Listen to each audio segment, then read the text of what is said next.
বাংলাদেশ জামায়াতে ইসলামী চকবাজার থানার উদ্যোগে শীতবস্ত্র বিতরণ কর্মসূচি পালিত হয়েছে।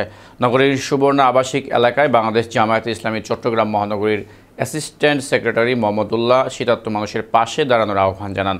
থানা আমির আহমদ খালেদুর আনোয়ারের সভাপতিত্বে এবং সেক্রেটারি সাদুর রশিদ চৌধুরীর পরিচালনায় অনুষ্ঠানে আরও উপস্থিত ছিলেন চকবাজার থানা নায়েবে আমির আব্দুল হান্নান, বিশিষ্ট সমাজসেবক ও শিল্পপতি আজিজুল হক, বিশিষ্ট সমাজসেবক তাওসিফ সুলতান রাফি, শিবির নেতা মোহাম্মদ মাহমুদ ও মিনহাস উদ্দিন সহ আর অনেকে।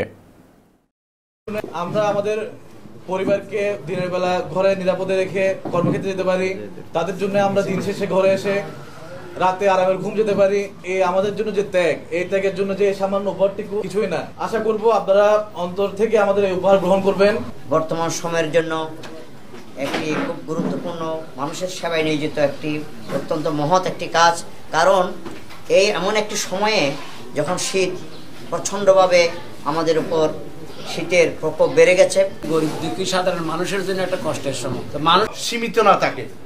এই সংগঠনটা আমি পুরো চট্টগ্রামের মধ্যে আনাচে কানাচে ছড়িয়ে পড়ার জন্য আমি তাদেরকে যতটুকু সম্ভব এই এলাকা এবং বিত্তশালীদের কাছেও আমি আহ্বান রাখবো।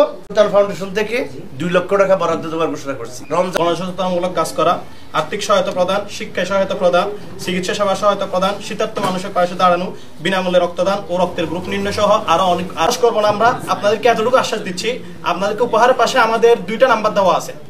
আপনাদের প্যাকেটের সাথে আপনাদের যে কোনো প্রয়োজনে বা কোনো ধরনের সহযোগিতার প্রয়োজন হলে আপনারা নির্দ্বিধায় আমাদের সাথে মোবাইলে যোগাযোগ করতে পারবেন।